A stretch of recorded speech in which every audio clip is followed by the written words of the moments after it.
ప్రభు అయినటువంటి యేసుక్రీస్తు ప్రభు చెప్పేటువంటి మాట ఏంటంటే, నేను ఏదైతే మీకు బోధిస్తున్నానో, నేను మీకు ఏదైతే చెప్తున్నానో, మీరు ఏ విధంగా ప్రవర్తించాలో, ఏ విధంగా జీవించాలో, మీ స్థితిగతులను, మీ పరిస్థితులను ఎలా ఉండాలో నేను మీకు బోధిస్తున్నాను.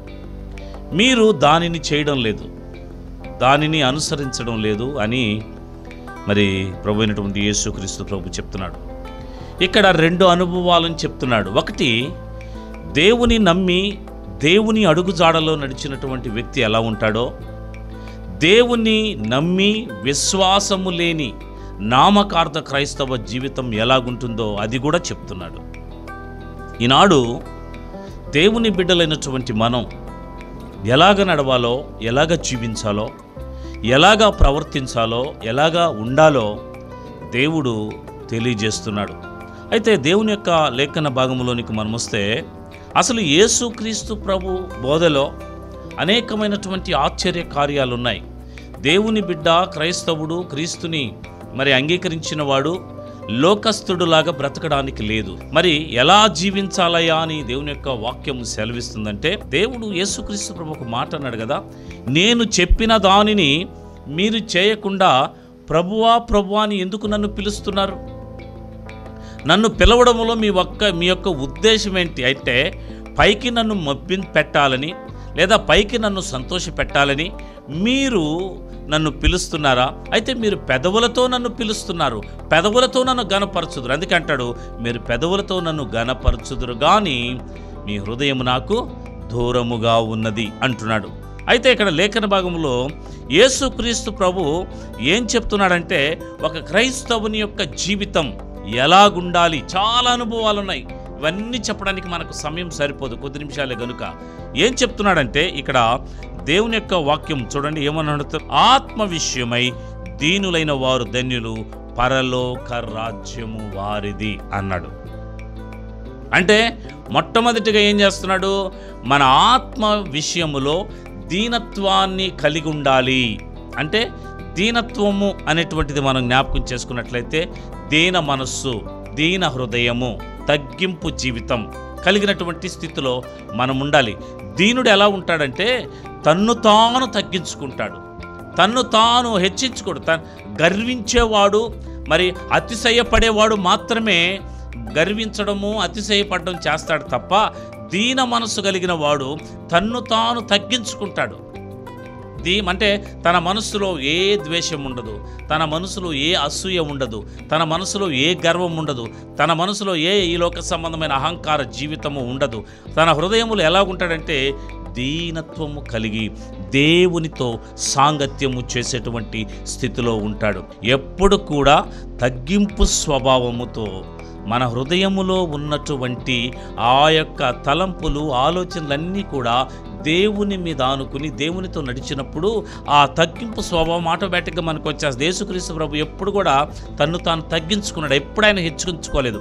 ఆయన ఏమన్నాడు, తన్ను తాను తగ్గించుకున్నవాడు హెచ్చింపబడును, హెచ్చింపబడువాడు తగ్గించబడును. అంటే దీనత్వము కలిగినటువంటి వాడు ఎప్పుడు కూడా తన్ను తాను తగ్గించుకుంటాడు అనేటువంటి దేవుని యొక్క వాక్యం సెలవిస్తుంది. తన్ను తాను తగ్గించుకుని దీన మనస్సు కలిగినటువంటి వాడు, అంటే దీన మనస్సు కలిగిన వాడు ఎవడైనా ఇబ్బందులోకి వచ్చినప్పుడు, బాధల్లో ఉన్నప్పుడు, కష్టాల్లో ఉన్నప్పుడు సహాయం చేస్తాడు. ఎవరైనా ఇబ్బందికరమైన స్థితిలో ఉన్నప్పుడు వారికి సహాయం చేసి వారికి అండగా ఉండి దీనులను, దరిద్రులను, పేదవారిని, వారందరినీ కూడా ఆదరిస్తాడు. ఎందుకంటే దీన మనస్సు, ఎవరికైనా బాధ కలిగితే తట్టుకోలేడు, ఎవరికైనా ఇబ్బంది కలిగితే తట్టుకోలేడు, ఎవరికైనా సమస్య వస్తే తట్టుకోలేరు, ఎవరికైనా ఆ ఇబ్బందికరమైన స్థితిలో ఇబ్బంది పడుతూ ఉంటే వారికి సహాయం చేస్తాడు. ఎవరంటే దీన మనసు కలిగినటువంటి వాడిది దేవుని రాజ్యం. రెండవది మనం ఆలోచన చేసినట్లయితే, అసలు ఎందుకు యేసుక్రీస్తు ప్రభు దుఃఖపడమంటున్నాడు, సంతోషపడమంటున్నాడా, లేదా దుఃఖపడమంటున్నాడంటే, ఆయన దుఃఖపడమంటున్నాడు.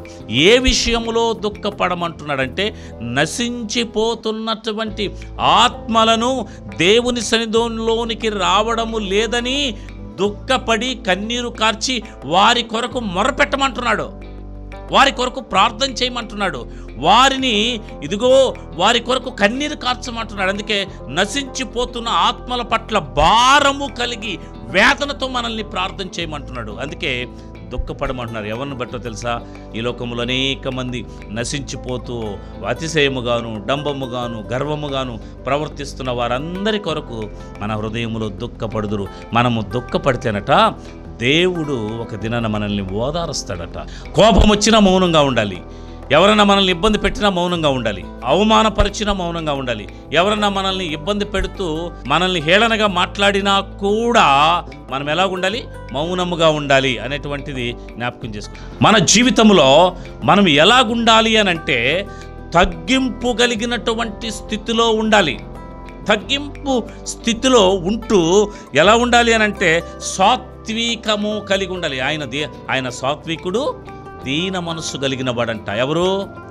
ప్రభు అయినటువంటి యేసుక్రీస్తు ప్రభు. ఆయన సాత్వికుడు, దీన మనస్సు కలిగినటువంటి వాడు. కనుక ఆ దీనత్వము కలిగినటువంటి ఆ మనస్సును మనం కలిగి ఉండాలి. తర్వాత మనం లేఖన చూడండి ఏమన్నాడు?